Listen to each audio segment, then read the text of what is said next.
Your love for God. Luthando lwakho nasimakaze bese liyakhwesha. Awusathanda ukuthi esonweni, esonweni bayakhuluma kabi. Awusathanda ukuthi esonweni, esonweni bakubuka kabi ngoba ubone nje bakubuka kanye kabi. So bakubuka kabi konke lamalanga. Number 2, your prayer life. Your prayer life. Attack your prayer life. Ubona ngani attack? Le ndlela thandaza ngayo ibe siyancipha. Number 1, le ndlela thandaza ngayo ibe siyancipha. Kuthiwa Jesu wahamba waya eGetsemane okhuleka. Nakhuleka lapha nebafundi bakuthola abafundi bakhe benza njalo abafundi abathandazanga naye. Balala.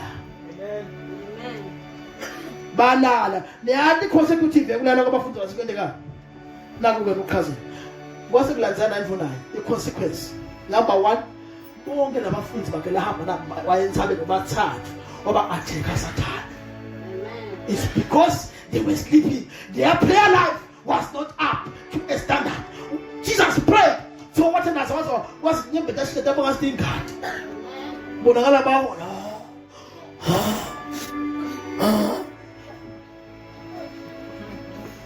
Amen. The message is going to go to 12 feet and I say, let's have a car. See.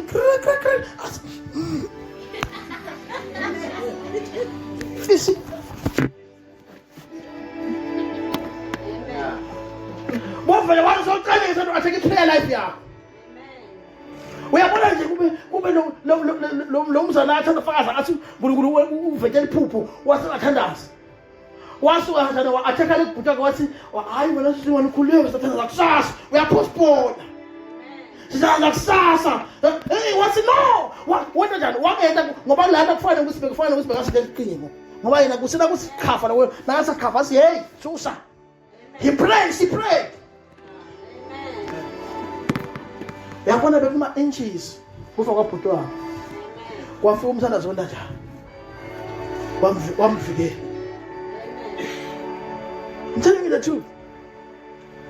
Same day after hours asathandazile utya kucisha ungena ephaseloni emva kwaloko uyaphunyelwa lolina yangena ayingeni imoto ephaseloni. Why? Kube le prayer life yakhe be-attackile beke-attackekeni betathi nangasiwa crop utya kwathi hayi don't praise tawubona sandaze ekuseni sisi uyatawusa nini ngoba tawuva kuthiwa sekusile but sekunemboda u-attacka i-prayer life yakhe. And in Fuzelen, Luke 22, verse 42 to 46, 44 to 46. Luke 22.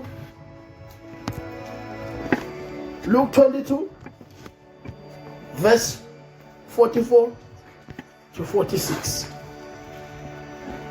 Yes, Lord.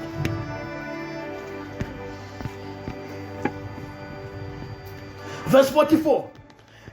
And being in agony, he prayed more earnestly. Then his sweat became like a great drop of blood falling down to the ground. Verse 45. When he rose up from prayer, he had come to his disciples. He found them sleeping from sorrow. Verse 46. Then he said to them, why do you sleep? Why do you sleep?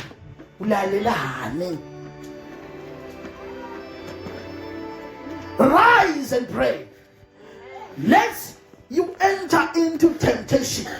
Ungaze ungenele intilingo. Thandaza ungaze ungenele intilingo. Short version. Verse 44. Inhlito yakhe yalilusizi. Wathandaza ngokuqiniseka lokukhulu. Diphuphuku takhe taze taba njengamaphonsi engadi. Aphonsela phansi. Verse 45. Wasuka ekuthandazeni wabuyela kubafundi bakhe wabakhanza sebalele. Ngome bebakhathatheke kakhulu etinhliteni tabo. Wathi kubo, nilaleleni, vukani nithandaze ukuze ningangene ekulingweni. Hallelujah. Hallelujah. Let's clap hands for the Lord.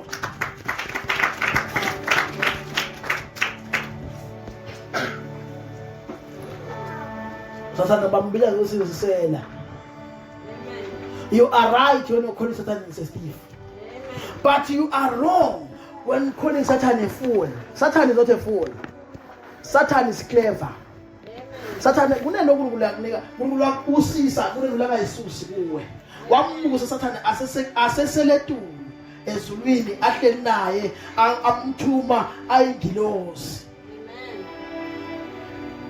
But ngalokuthi Satan wasivuka kulento yakhe yamvuka wase uyaqoshwa but le kuhlakanipha bebusolo bukhona. Naku lokufuna ukwathi. Akazange ulampuka kuhlakanipha. Lokukhanipha bekuvele kukhona. Satan is a spirit, it's an old story. Satan uses certain things to increase your prayer life. Hallelujah. Satan brings stories in church to gossip with. Both issues which will distract you to pray. We are born as a Zaba. Utesonwe nosutufesonwe mlapha kusembu nawo uzohlabela kancane nawo salungisela ke sonwe nawo egameni lika Jesu sesiphila siphila mahala. You go to church nafanele bakutshela indzaba phelele le. So athakela kanjani? You will fail to pray. Instead of uthandaze utawubathi ukhemagama akaphumishe emlonyeni. Attack prayer life here.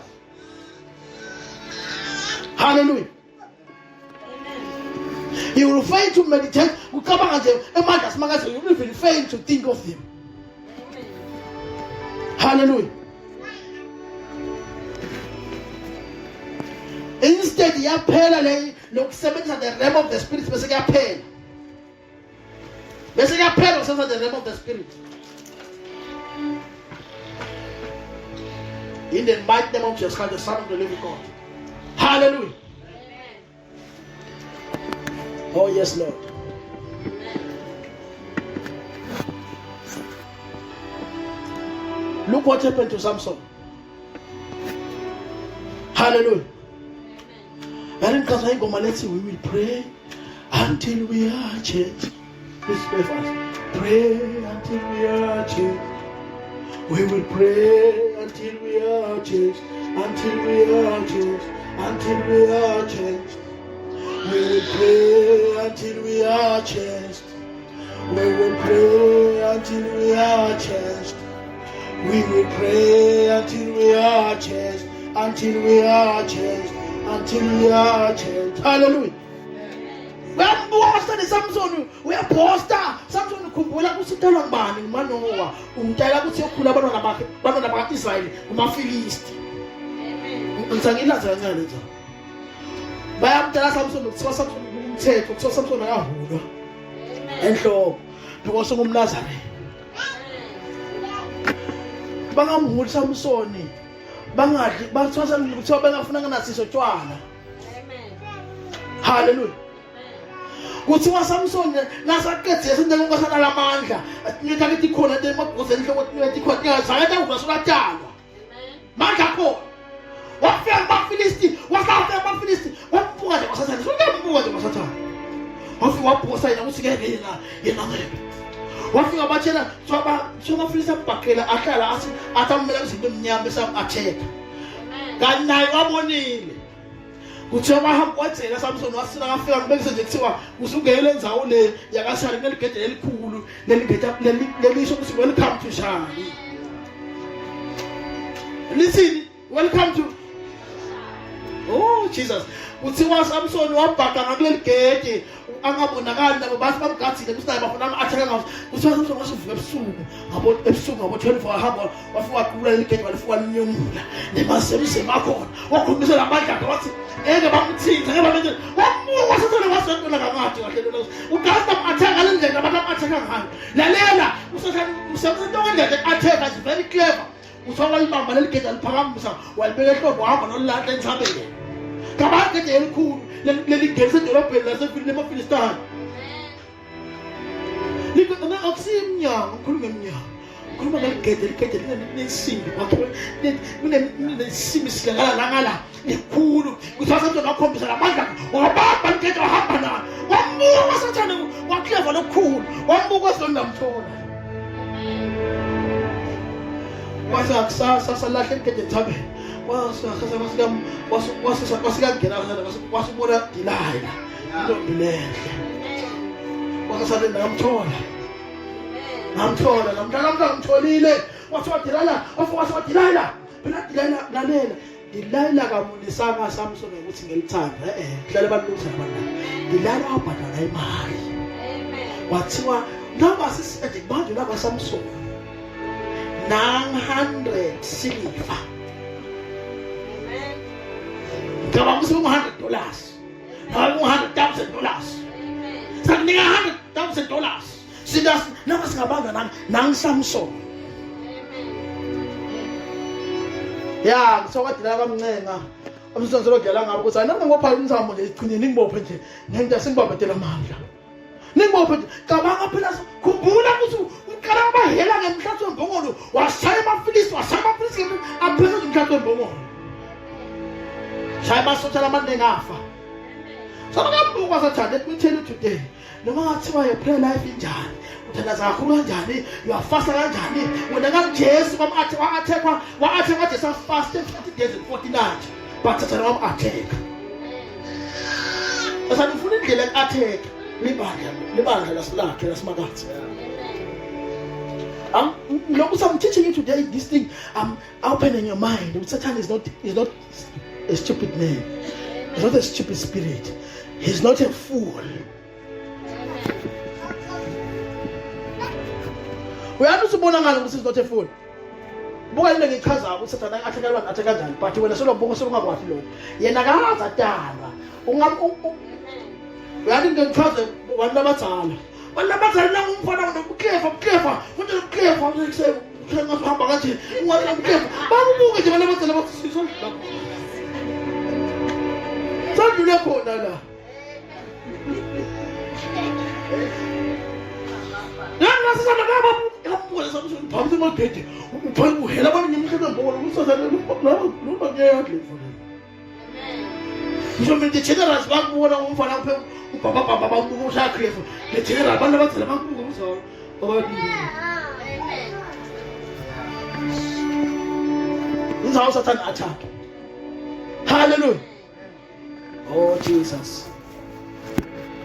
Hayi ananifunzeleni sokukhuluma ngento lesibona eBhayibhelini ngoba lamhla ngikhaza mina bayi understand Judges 16:2-3 Judges 16:2-3 bese ngivulela verse 5-6 same chapter. Hallelujah. Oh yes Lord. Oh yes Lord. After Joshua Judges 16 Old Testament. Oh Jesus. Verse 2. When the Gazites were told Samson has come here,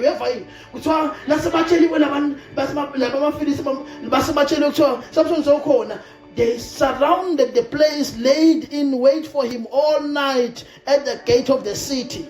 Amen. They were quiet all night, saying, in the morning, when it is daylight, we will kill him. Amen. Hallelujah. Verse 3. And Samson lay low until midnight. Then he rose at midnight, took hold. Amen. Hallelujah. Amen. Then he rose at midnight, took hold. Amen. Oh Jesus. Amen. Move along. Number now. Of the doors of the gate of the city, and the two gate posts, pulled them up. All put them on his shoulder and carried them to the top of the hill to face the Hebron. Amen. Now jump at verse 5. Amen. And the Lord of the Philistines, the Lord of the Philistines, come up to her and say to her, entice him and find out where his great strength lies, by what means we may overpower him, that we may bind him to afflict him. Every one of us will give you 11. Every one of us will give you 1,100 pieces of silver. Hey, Amen.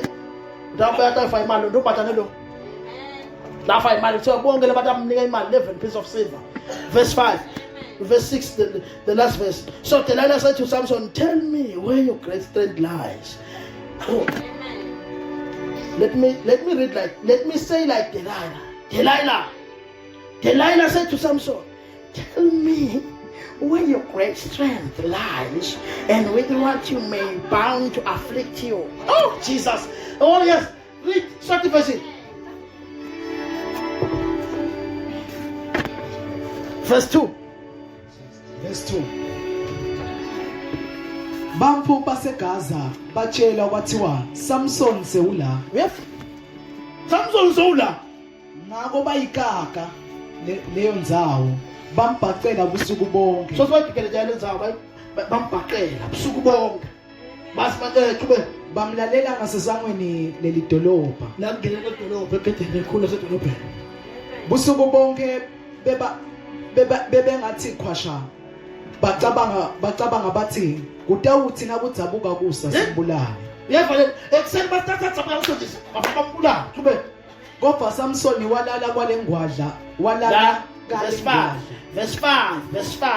hamba ka verse 5 verse 5 baholi bemaFilisti baya kuyo baya kuDelaya bafike bababala basojayona legwadla bafike bathi buka la nawungamuhunga nje aze asikhombise imfihlo yemandla akhe lamakhulu. Cabanga phela sobahele ngemhlatho embongolo before. Ababulala ngemhlatho embongolo. Oh, kube nekuthi singamncoba kanjani kuze simkhulu. Lalela, ubahele ngemhlatho embongolo bambona sarigede awulahle enthabeni. Salongambuka Sathane. Sathane is so clever. Kube uGenesis verse 6. Singamncoba kanjani kuze simkhulu. Simbambe ngulowo nalowo wefu. Sambamba ngulowo nawo wefu utokunika isiliva lengemagram lali 13 amunye. Kube verse 6. Ngabo Delila wakhuluma kuSamson wathi ngitshele imfihlakalo yemandla akho lamakhulu. Shinthelelive phela sekhuluma Delila. Hallelujah. Ngitshele imfihlo yakho. Oh yes. Ngitshele imfihlo yemandla akho lamakhulu. Nekuthi ungabanja njani uboshwe. Ngitshele babes imfihlo yakho nemandla akho lamakhulu. Fikile kwaSathane, fikile.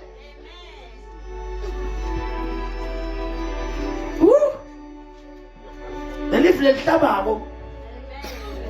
Kodwa kwaSamson kwathi nawufuza lelenzaba, kuthiwa abantwana badlala ngayo but thina ikhiphile imfihlo. Ngoba weva ilifu lethana elihlaba. Ucethile nsisi. Ucethile. Wehlulwe. Uboshwe wehlulwe. Verse 7. Hayi, sucethile. Number 3. Relationship. Ngizena mbona atheka Sathane watheka kanjani? Watheka love for God. Luthando nasimakathi. Number 2, atheke iprayer life yakhe, atheke lendlela ethandaza yakho. Wena wasakhona ukuthandaza. Weva number 2. Number 3, relationship. Yes, Lord. Number 3, relationship. Satan kill your connection from the spiritual family. Ilalela nakhuluma nga relationship yemathathu yemjolo. I-relationship yakho nasimakathi. I-relationship yakho nelibandla. Relationship yakho nelibandla. Hallelujah. In the spiritual realm. Hallelujah. The spiritual family, relationship with God, with the men of God, with the saints. Ni kanjani? Ningozokhwaza libandla nasenathekile libandla. Sasenathekile libandla nabanye sebabhekele sebahlukene ekhathi.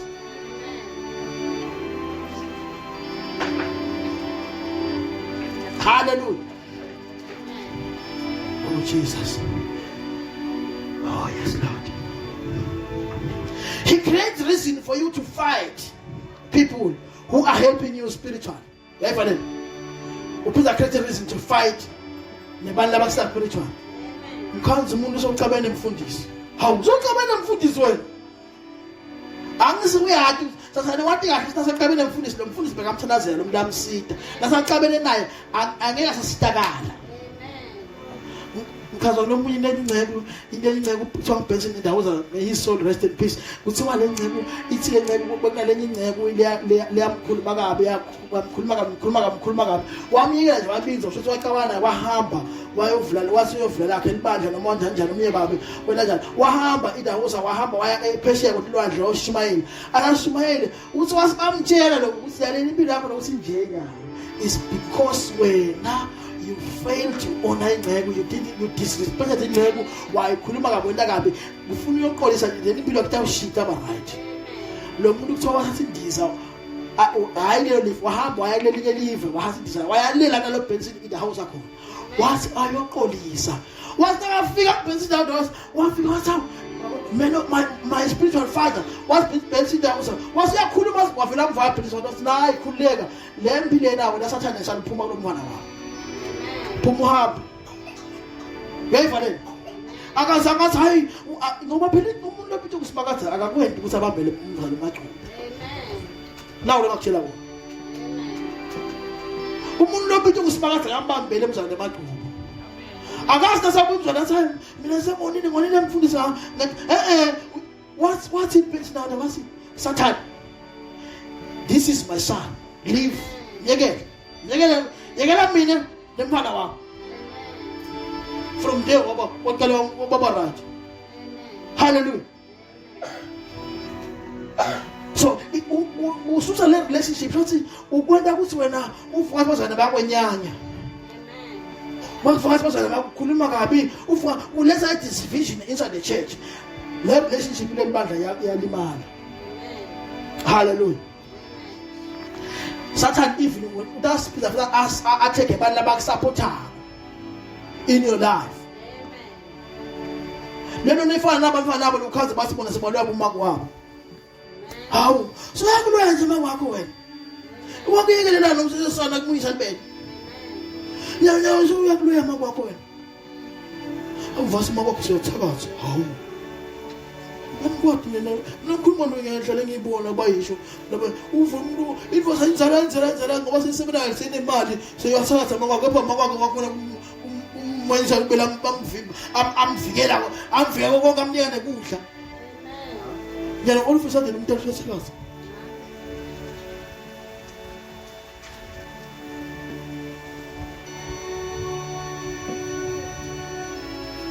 Hallelujah. He isolates you.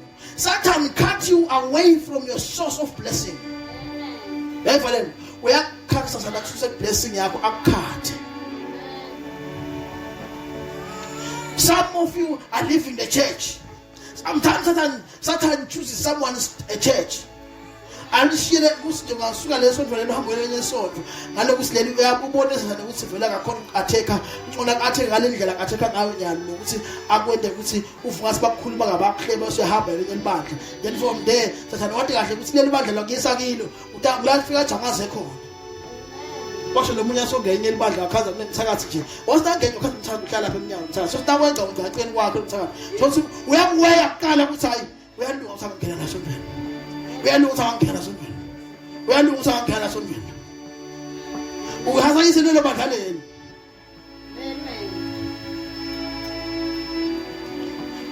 Amen. Welcome mvuka sona hey Nkosi yami ngane hey paso uvana kushinela mvuka sesishumela takitata sina bafuna mfundisi kamina hanje shuma taketika happy ubheka usitshela ukuthi isenteje. Let me tell you today, Satan's strategy is always in a high level. Hallelujah.